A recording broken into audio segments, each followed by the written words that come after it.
जो डायरेक्ट आत्मा से ज्ञान होता है उसको प्रत्यक्ष कहेंगे, जो इंद्रिय के माध्यम से होता है उसको परोक्ष कहेंगे। तो मति ज्ञान अब इंद्रिय ज्ञान के पूरक होता है और उसी का विषय को श्रुत ज्ञान जानता है, इसलिए दोनों परोक्ष ज्ञान है, आत्मा से डायरेक्ट नहीं होता है। इंद्रियों के जैसा चक्षु इंद्र के द्वारा हम देखते हैं, कर्णेंद्र के द्वारा हम सुनते हैं और घ्राणेंद्र के द्वारा हम सूंघते हैं और स्पर्शनेंद्र के द्वारा हम टेस्ट आदि लेते हैं, ये रसनेंद्र के द्वारा टेस्ट लेते हैं, स्पर्शनेंद्र के द्वारा स्पर्श को जानते हैं, ये हल्का है, भारी है, शीत है, उष्ण है, स्निग्ध है, रुक्ष है, जो है उसको हम स्थूल है, ये सब जानते हैं। ये सब चीज़ें जो है हमारे परोक्ष ज्ञान है, इंद्रिय ज्ञान है, वो परोक्ष है। प्रत्यक्षम अन्यत, बाकी जो अवधि ज्ञान मन पर ज्ञान है और केवल ज्ञान ये प्रत्यक्ष है। उसमें भी एक अवधि ज्ञान और मन पर ज्ञान तो मात्र आत्मा से जानते हैं, लेकिन मूर्तिक वस्तु को जानते। केवल ज्ञान जो है मूर्तिक अमूर्तिक सब वस्तु को कर्मों के नाश के बाद जानते हैं, इसलिए वो तो पूर्ण प्रत्यक्ष है। तो महान भाव ये पांचों ज्ञान प्रामाणिक भी है, दो ज्ञान पहले के परोक्ष है, तीनों ज्ञान प्रत्यक्ष है। फिर मति स्मृति संज्ञा चिंता अभिनिबोध इति अनर्थांतरम, मति ज्ञान का ही पर्यायवाची शब्द है, अर्थात उसको मति ज्ञान को ही ये सब कहते हैं। मति ज्ञान इंद्रिय से जान रहे, स्मृति जो स्मरण है वो, संज्ञा उसको अभिज्ञान करते हैं, अर्थात कल जो देखा हुआ चीज़ आज देखे ज्ञान होता है वो संज्ञा, और चिंता तर्क से जानना, अभिनिबोध, ये सब ज्ञान जो है मति ज्ञान के ही पर्यायवाची शब्द है। ये अनर्थांतरम, अर्थात इसके अंतर अर्थ में भेद नहीं है, सब एकार्थवाची शब्द है। फिर ये कैसे होते, तद इंद्रियान इंद्रिय निमित्तम, इंद्रियों के द्वारा और अनिंद्रिय बोले तो मन के द्वारा ये होते हैं। इसलिए मति ज्ञान कैसे होता है, तो इंद्रिय और मन के द्वारा होता है। और जिसके पास जो मन नहीं है, इंद्रिय है, कोई एक इंद्रिय जीव है लेकिन उसको भी ज्ञान है, कौन से ज्ञान है, मति ज्ञान है, श्रुत ज्ञान है। दो ज्ञान तो हर जीव के पास है, चाहे वो घास में जीव हो, चाहे पेड़ में जीव हो, चाहे चींटी हो, कृमि कीटक हो, कोई भी हो, उसके पास दो ज्ञान है, मति ज्ञान, श्रुत ज्ञान। फिर उसके पास में इंद्रिय, ये पेड़ आदि के पास में इंद्रिय कितने हैं, एक ही इंद्रिय, स्पर्शन जो शरीर है वही इंद्रिय, उसके पास आँख नहीं, कान नहीं, मुंह नहीं, नाक नहीं, कुछ नहीं। तो एक उसका जो चीज़ है वो पेड़ है, तो वो पेड़ ही उसका शरीर है, वो एक इंद्रिय है, उसी के माध्यम से पांचों इंद्रिय का विषय को जान लेता है। वो पेड़ को भी इतना ज्ञान होता है क्योंकि वो मति श्रुत ज्ञान उसके पास भी है, क्षोभशम हो जाता है। तो उस क्षोभशम जन्य ज्ञान से एक इंद्रिय के माध्यम से चीज़ को जान लेते हैं। लेकिन उनको उपदेश ग्रहण करने का वो भी कैसे, यदि मति श्रुत ज्ञान का क्षोभशम हो जाए तो उसका कल्याण हो जाएगा।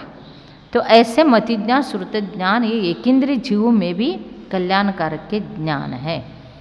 और फिर ग्रहण कैसे होता है, अवग्रहीयावाय धारणा, उसका जो ज्ञान होता है अवग्रह होके, इहा होके, आवाय होके और धारणा होके ज्ञान होता है। अवग्रह का अर्थ है कोई चीज़ है, यह का अर्थ है क्या है जानने की जिज्ञासा, अवाय का अर्थ है अमुक चीज ही है वो उसका निर्णय हो, धारणा का अर्थ है उसको कालांतर में नहीं भूलना। तो ये तो जब तक जैसा कंप्यूटर में भी आपने कोई चीज़ डाला और उसको फीड नहीं किया, मेमोरी में नहीं दिया, तो वो रिटर्न नहीं दे सकता है। वैसे ही धारणा करते हैं मेमोरी में डाल देना, धारणा करना, उसको भूलेंगे नहीं। उस प्रकार से बहुत से लोग कहते हैं कि हम स्वाध्याय करते हैं माता जी, लेकिन हमको याद नहीं था, अरे अवग्रह हो गया, छूट गया, या तो यहाँ तक जान लिया, अवग्रह या अवाय भी हो गया, जान भी लिया, लेकिन धारणा तक नहीं पहुँचे इसलिए भूल जाते हैं। और धारणा में पहुँचेंगे तो भूलेंगे नहीं। तो क्षोभशम के ऊपर डिपेंड करता है, पूर्व जन्म में कितना पुण्य करके आए, इस भाव में भी कितना पुण्य किया है, कितना ज्ञान का उपासना कर रहे, ज्ञानियों का विनय कर रहे, आदर करे, ज्ञान अर्जन का जो सामग्री है उसका कितना तुम सम्मान व्यवस्थित उसका उपयोग कर रहे हैं, ये सारे चीज़ हैं। इसलिए जो ये ज्ञान का क्षोभशम होके, जो धारणा होके, जो कालांतर तक भी कोई चीज़ को सुनने के बाद भूलते नहीं हैं, ये बहुत ज्ञानावरणीकरण का क्षोभशम है, पूर्वजन का पुण्य का उदय है, ज्ञान का उपासना का फल है, ज्ञान का आराधना का फल है, ज्ञानियों का विनय का फल है, ज्ञान का सामग्री का सदुपयोग करने का उपयोग का फल है। इसलिए महानुभाव धारणा तक पहुंचना अत्यावश्यक है। फिर इसके बाद बहुविध क्षिप्राणि स्मृतानुक्त ध्रुवाणाम सेतराणाम च, इसका अपोजिट भी जाने का, बहुविध एकविध, क्षिप्र अक्षिप्र, अनिश्रुत निश्रुत, अनुक्त उक्त, ध्रुव अध्रुव, ये 12 भेद हो गया। अर्थात कोई वस्तु बहुत है तो बहु हो गए, एक तो एक ही चीज़ एक है, बहुविध बहुत वस्तु बहुत है, जैसा अनाजों में राशि ले लो, ज्ञान में ले लो, बहुत चीज़ों को बहुत कहते हैं। तो बहुत हमारे यहाँ तो चीज़ है, ज्ञान के संबंध भी है, बाहर वस्तु के संबंध भी है, कितने चीज़ों का हमारे पास ज्ञान है, एक ही विषय का है कि अनेक विषय का है, एक विषय का एक ज्ञान और बहुत ज्ञान बहुत विषय का। तो ये इस प्रकार से बहुविध, एकविध और क्षिप्र शीघ्र ही विषय का ज्ञान होगा ना। वस्तु का कोई भी कथन कर रहा है, कोई टीचर पढ़ा रहा है, कोई गुरु पढ़ा रहे हैं, कोई शास्त्र का पठन हो रहा है, तो तत्काल क्या कह रहे हैं उसका शीघ्र उसका अर्थबोध होना क्षिप्र ज्ञान। और अक्षिप्र कितना ही कहे तो तत्काल स्ट्राइक नहीं होता है। कहते हैं ना ट्यूबलाइट है, कहते हैं, अर्थात ट्यूबलाइट फक फक करके फिर लगता है, और ये लाइट जो है ना बटन दबाते ही लग जाता है। तो इसलिए जिसके क्षोभशम जल्दी नहीं प्रकट हो जाता, अर्थात क्षोभशम ज्ञान में नहीं आता है, वो अक्षिप्र है। क्षिप्र जो है तत्काल कहने की देरी तो समझ में आता है। अनिश्रुत और निश्रुत, कोई चीज़ है वो पूरा प्रकट नहीं हुआ है, इतना सा ही कोई चीज़ दिख रहा है, जैसा सरोवर है, सरोवर में कोई इतना सा दिखाई तो अरे सांप है, या और कोई चीज़ दिखा तो ये हाथी है, पूरा डूबा हुआ है इतना सा दिख रहा है तो ये हाथी समझ लेना।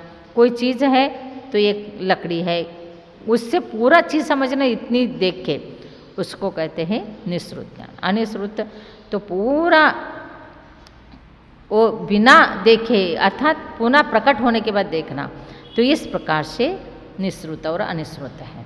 अनुक्त बिना बताए, आप भी उच्चारण भी नहीं कर रहे हैं, इतने में समझ लेना अनुक्त ज्ञान है।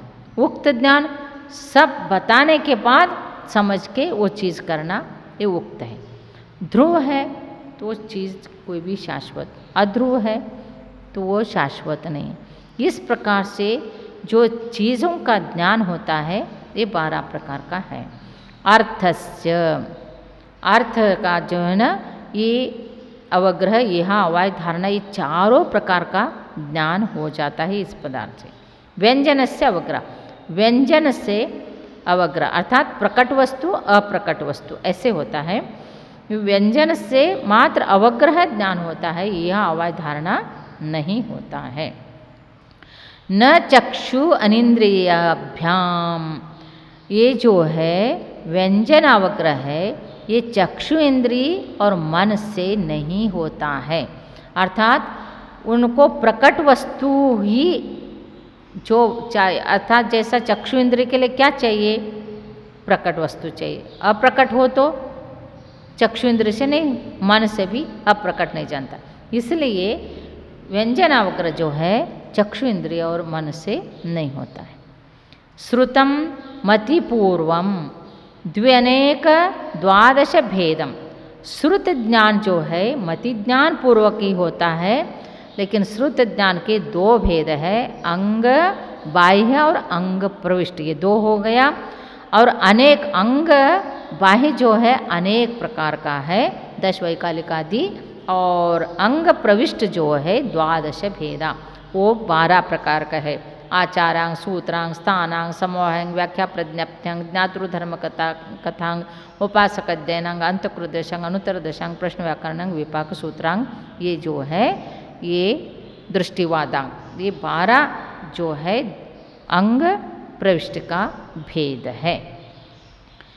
और भव प्रत्यो अवधिर देवनारकानाम, भव और प्रत्यय का अर्थ है कारण, भव ही कारण है अवधि ज्ञान के लिए। वो किसको? तो देव और नारकी के लिए।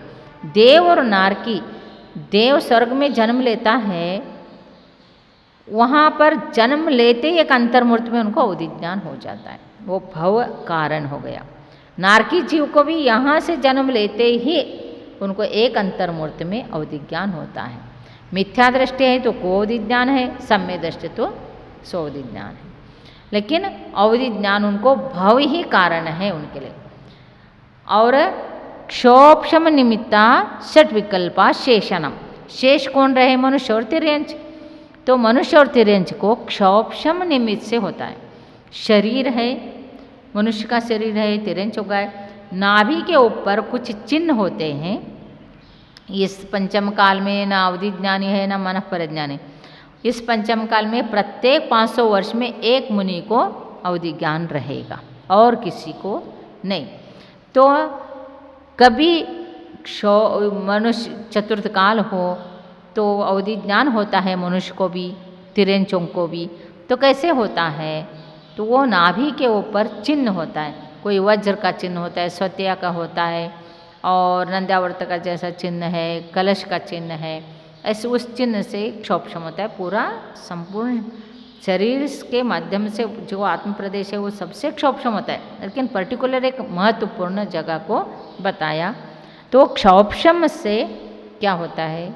ज्ञानावरणी कर्म आदि नाश होके, संक्लेश परिणाम दूर होके, फिर उनके अंदर वो जो क्षोभशम होता है, ज्ञानावरणी कर्म का क्षोभशम होना चाहिए, संक्लेश परिणाम नहीं रहना चाहिए, तब 6 प्रकार के अवधि ज्ञान होता है। अनुगामी, अननुगामी, वर्धमान, हीयमान, अवस्थित, अनवस्थित, ये 6 प्रकार के अवधि ज्ञान है।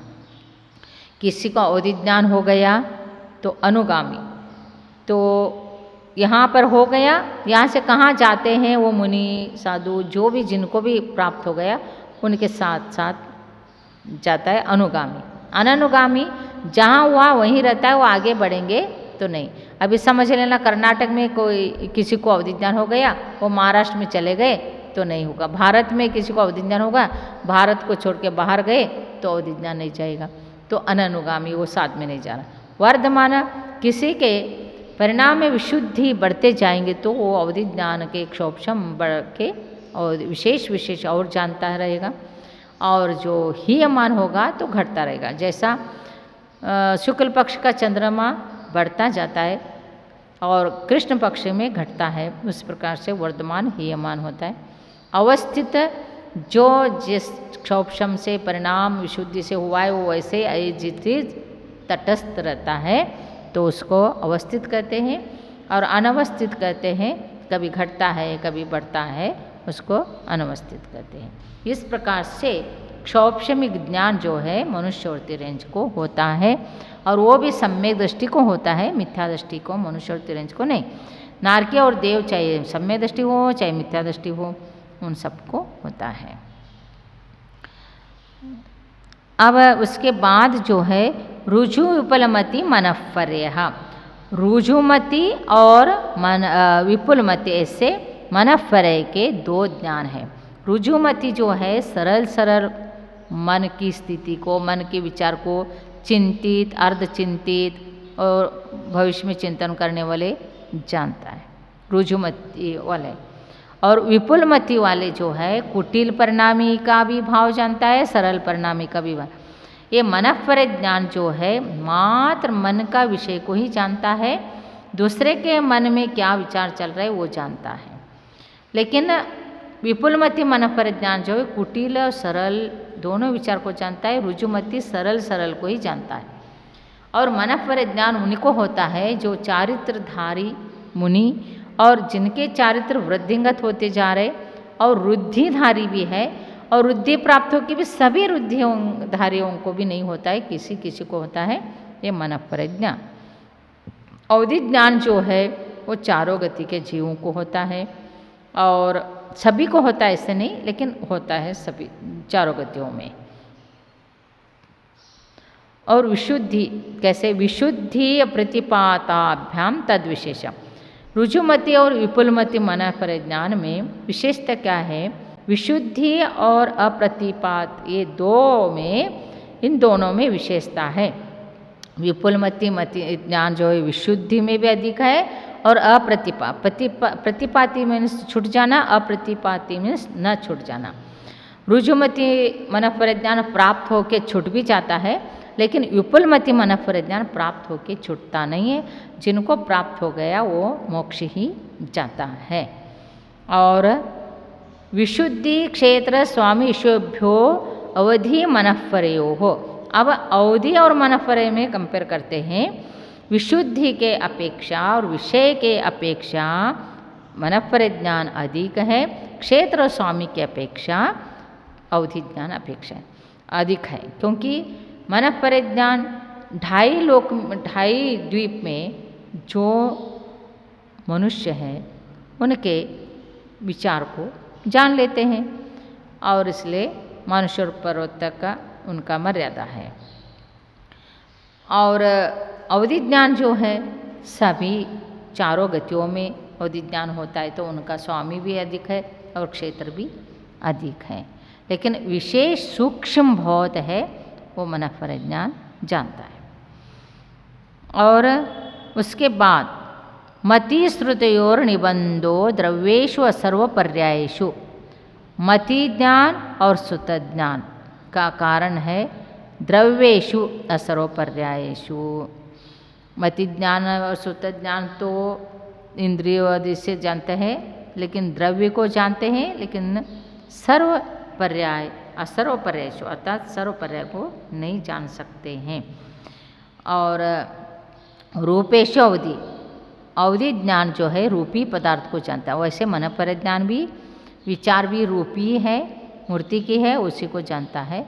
तदनंत भागे मनःपर से, जो अवधि ज्ञान जानता है विषय को, उसके अनंतवा एक भाग मनःपर ज्ञान विषय को जानता है।